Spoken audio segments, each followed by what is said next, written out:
Hello and welcome to day 62 and Not Alone Today Chronological Bible Reading Plan. Today we are in Deuteronomy chapter 31 verse 30 all the way to the end of chapter 33. We are in the English Standard Version for this week. Chapter 31 verse 30. Then Moses spoke the words of the song until they were finished in the eyes of all the assembly of Israel. Chapter 32. Give ear, O heavens, and I will speak, and let the earth hear the words of my mouth.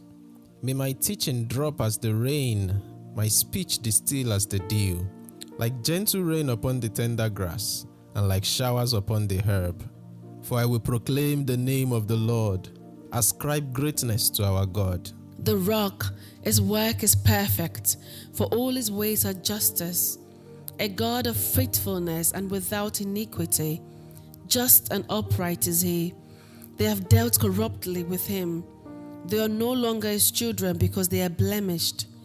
They are a crooked and twisted generation. Do you thus repay the Lord, you foolish and senseless people? Is it not your Father who created you, who made you and established you? Remember the days of old. Consider the years of many generations. Ask your father, and he will show you, your elders, and they will tell you. When the Most High gave to the nations their inheritance, when he divided mankind, he fixed the borders of the peoples according to the number of the sons of God. But the Lord's portion is his people. Jacob is allotted heritage. He found him in a desert land, and in the howling waste of the wilderness. He encircled him. He cared for him.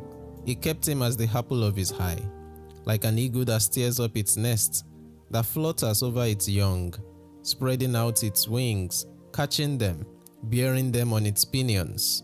The Lord alone guided him. No foreign god was with him.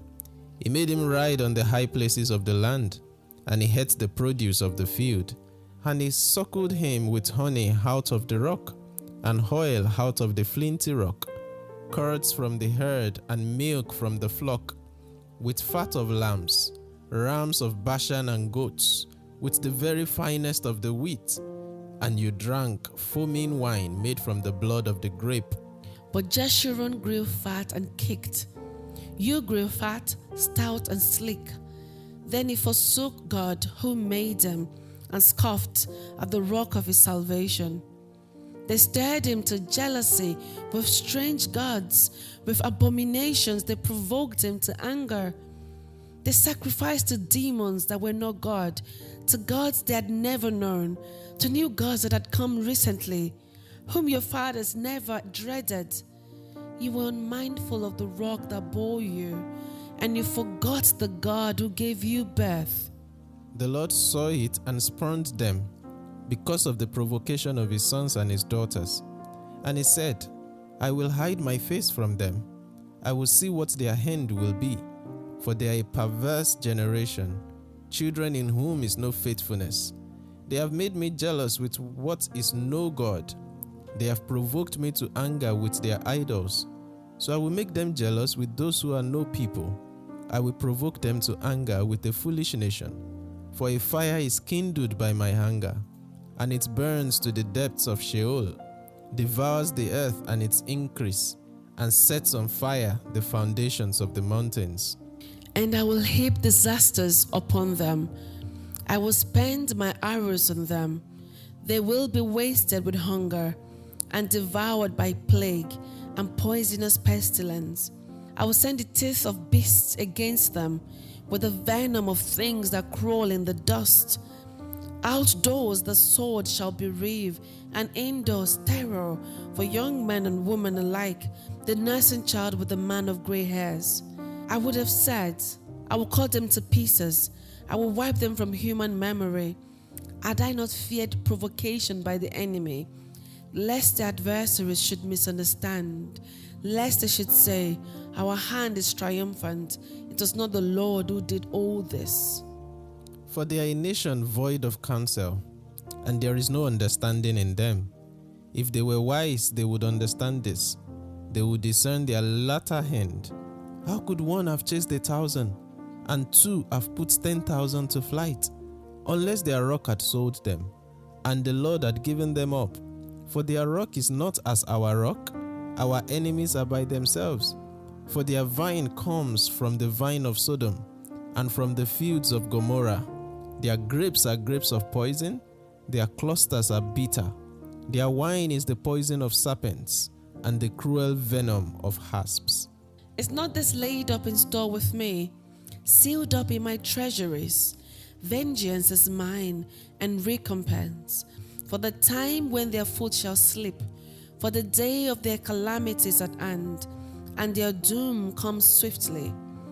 For the Lord will vindicate his people, and have compassion on his servants, when he sees that their power is gone, and there is none remaining, bond or free.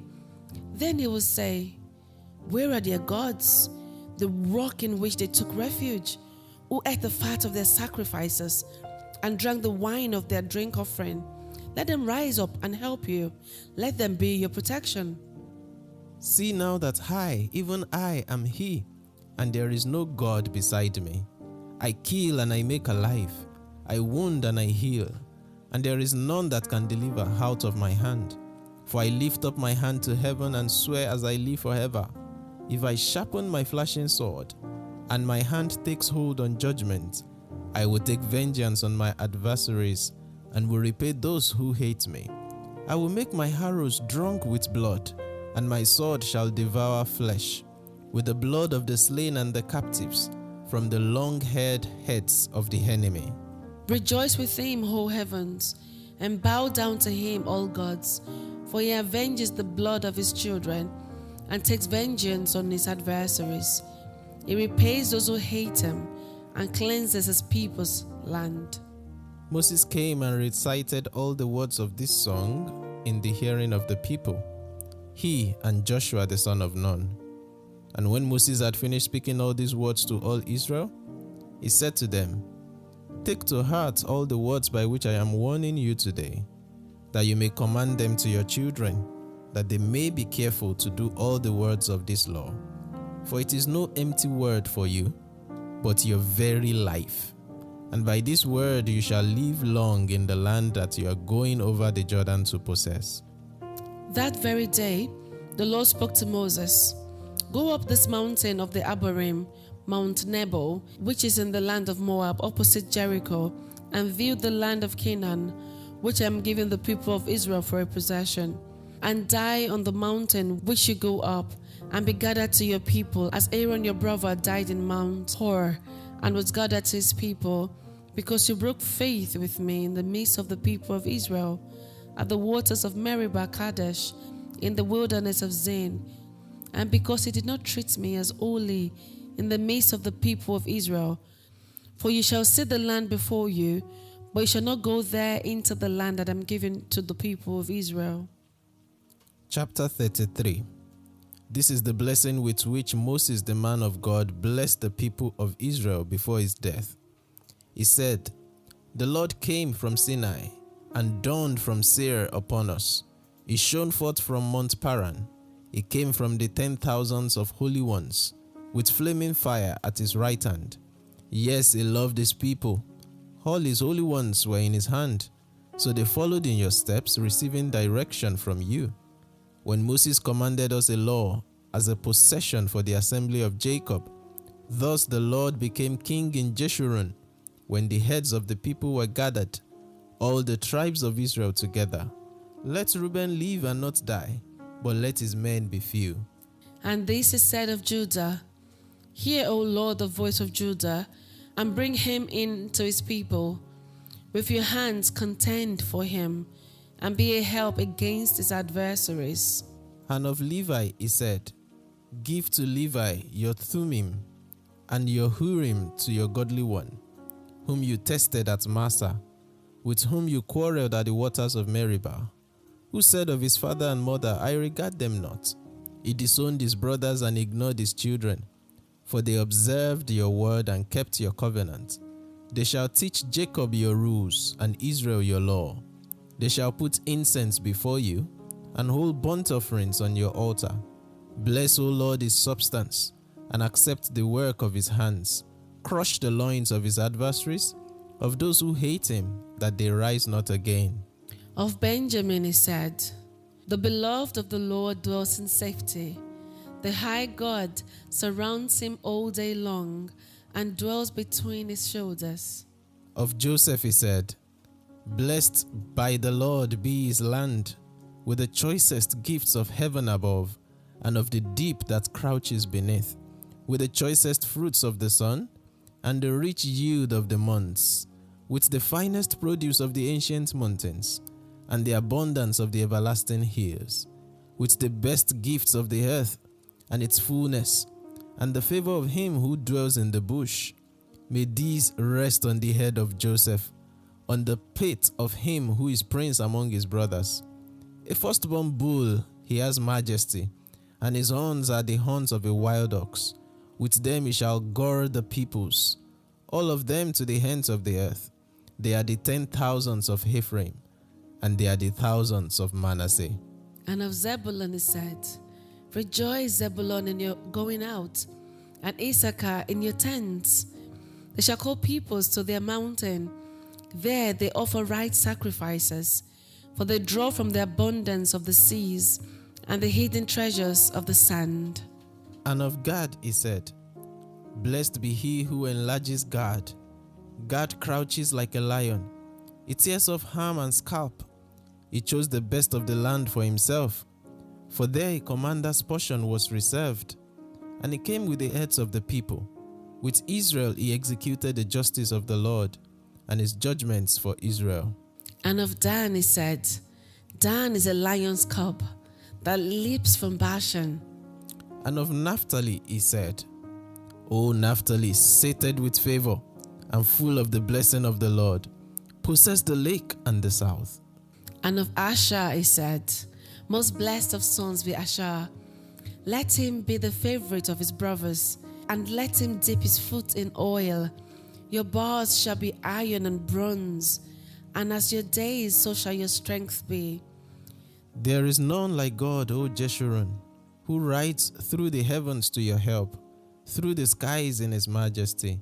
The eternal God is your dwelling place, and underneath are the everlasting arms. And he thrust out the enemy before you, and said, "Destroy." So Israel lived in safety. Jacob lived alone in a land of grain and wine, whose heavens drop down dew. Happy are you, O Israel, who is like you, a people saved by the Lord, the shield of your help and the sword of your triumph.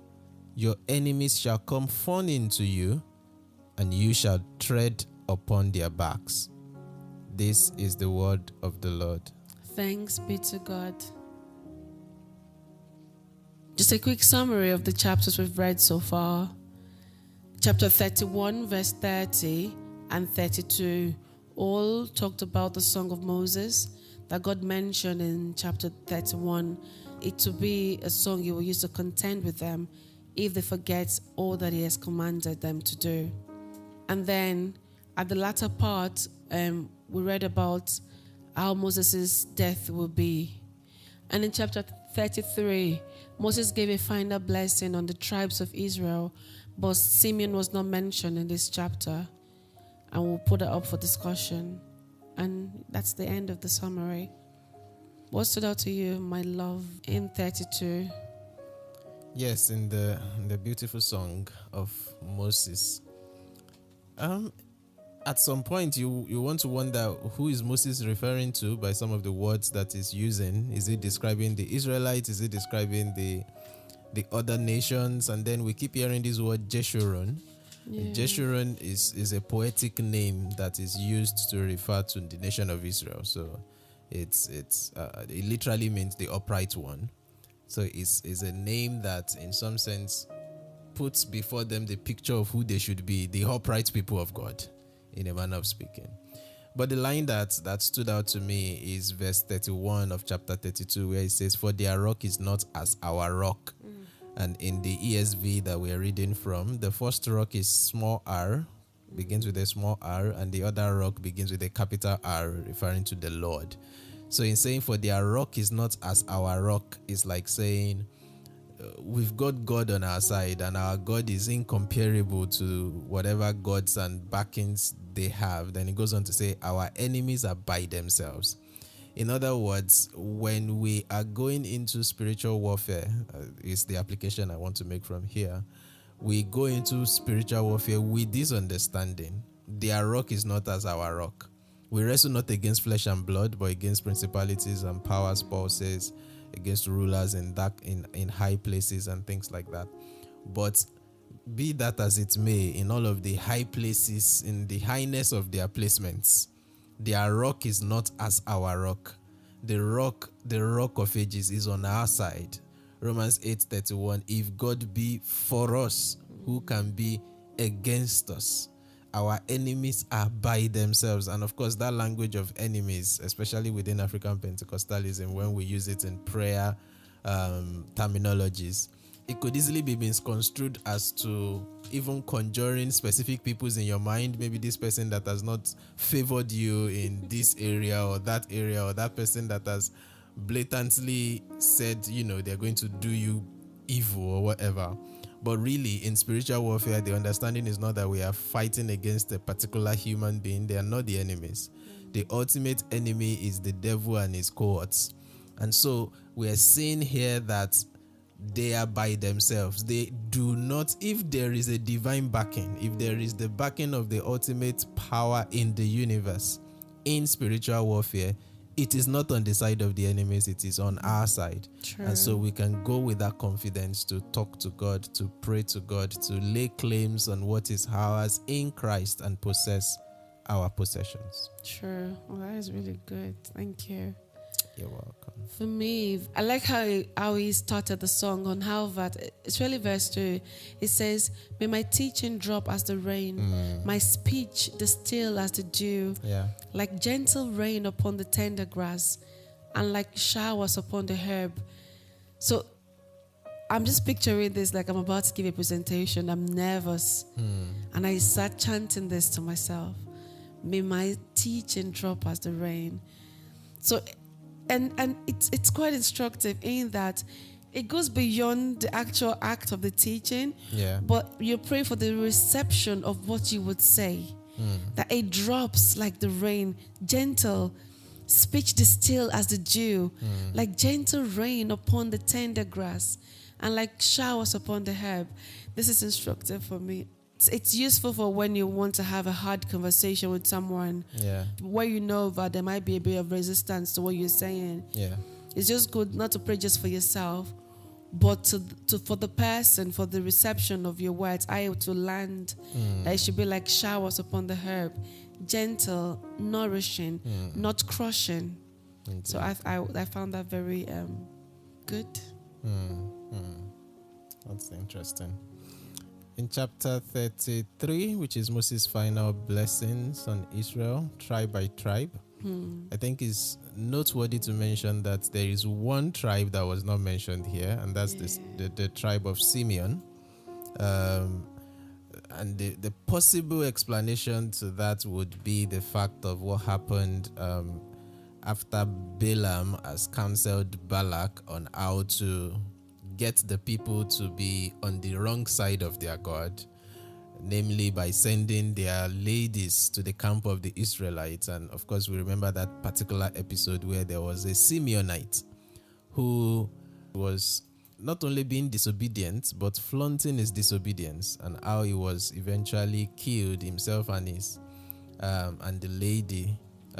So that led, of course, to the death of quite a number of people from the tribe of Simeon.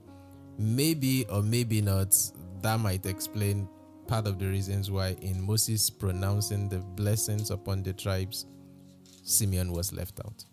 But what stood out to you in these blessings? There's a particular one that really caught my attention, but let me hear from you first. It's verse 23 of Naphtali. Exactly the one When I read that part, Oh, Naphtali, sated with favor for. Full of the blessing. Yes, this is it. Yeah, yeah. I'm sated with favor. I'm not running after it. I am nourished. I am filled with it. That's interesting. That's exactly the one I highlighted. Was it? Yeah, the other one I also took note of is part of what was said concerning the tribe of Levi. And that caught my attention in the sense that I know that this is the priestly tribe. And as a pastor, I found it quite instructive and claimable, especially verses 10 and 11. 10 says, they shall teach Jacob your rules and Israel your law. They shall put incense before you and hold burnt offerings on your altar. That's more or less their job description. But verse 11 then says, bless, O Lord, his substance and accept the work of his hands. Crush the loins of his adversaries, of those who hate him, that they rise not again. I find that as a fitting prayer that those involved in the work of the ministry can pray. Lord, bless my substance. And that would involve not only me and my worship, but even my descendants, my children, the fruit of, as it were, my loins. And then accept the work of my hands. Crush the loins of any adversaries out there and those who hate the work of the ministry, that they rise not again. In other words, let your church continue to flourish. You've said you will build your church and the gates of hell will not prevail against it. So be it unto us according to your word. Amen. Thank you. Any concluding thoughts? No, nothing from me. Thank you so very much for joining us for day 62. We have come to the end of the book of Deuteronomy. On day 63, before we go on to begin to see the book of Joshua, I know we're going to also read the one psalm that is attributed to have been written by Moses, and that's Psalm 90. So look forward to that on day 63. Yes. But till then, just remember, you're not alone. Today. God bless you.